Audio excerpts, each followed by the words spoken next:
السلام علیکم ورحمۃ اللہ تعالیٰ وبرکاتہ. Welcome to back our YouTube channel named by React with Walid. آج میں آپ تمامی لوگوں کے لیے ایک بہت ہی خوبصورت بیان علامہ سید امین القادری صاحب کا لے کر آیا ہوں، جو کہ صرف اور صرف 7 منٹ اور کچھ سیکنڈ کا ہے. آپ سے مؤدبانہ گزارش یہ ہے کہ 7 منٹ نکال کر اس بیان کو مکمل طور پر میرے ساتھ مل کر سماعت فرمائیں.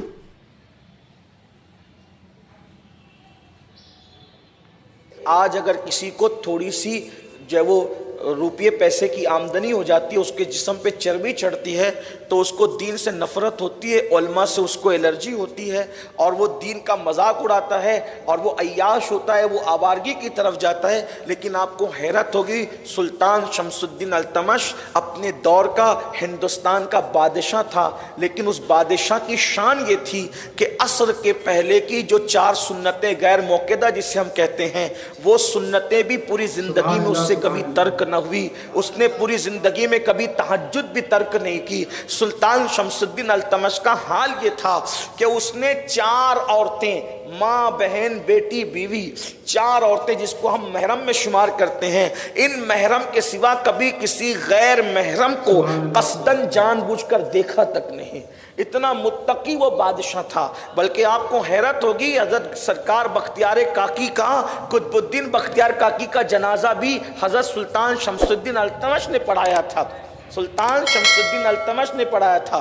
اور آپ نے ایک نام سنا ہوگا، رضیہ سلطانہ کا نام. یہ رضیہ سلطانہ کون ہے؟ اسکول کے نصاب میں بہت سے اسباق رضیہ سلطانہ پر آپ کو پڑھائے گئے ہوں گے. یہ رضیہ سلطانہ اسی سلطان شمس الدین التمش کی بیٹی ہے، اور یہ اتنی پڑھی لکھی تھی. چونکہ آج دارالعلوم کا جلسہ بھی ہے، ہمارے بعض بزرگوں نے یہ بات بیان کی ہے کہ رضیہ سلطانہ کے پاس اتنا علم تھا کہ ہندوستان کے بڑے بڑے محققین اگر کسی مسئلے میں الجھ جاتے تو وہ پردے کے پیچھے سے رضیہ سلطانہ سے رہنمائی حاصل کیا کرتے تھے. یہ وہ خاتون ہے رضیہ سلطانہ جس کو توڑ مروڑ کر کے پیش کیا. لیکن ہم نے اپنے بزرگوں سے سنا، ہمارے بزرگوں نے یہ بات بیان کی ہے کہ رضیہ سلطانہ کے پاس اتنا علم. بادشاہ دیکھیں گے، سارے بڑے بڑے بادشاہوں کی اولاد دین کے اندر اتنی پڑھی لکھی اولاد تھی کہ وہ لوگ صاحب تصنیف تھے. خود شاہ جہاں جنہوں نے تاج محل بنایا، شاہ جہاں کو لوگ کچھ بھی کہیں، وہ شاہ جہاں بھی تہجد گزار تھے. خود شاہ جہاں کی زندگی بھی اصل میں اپنی تاریخ توڑ مروڑ کر لوگوں نے پیش کی ہے. مسلمانوں، اپنی باتیں اپنوں سے سنو.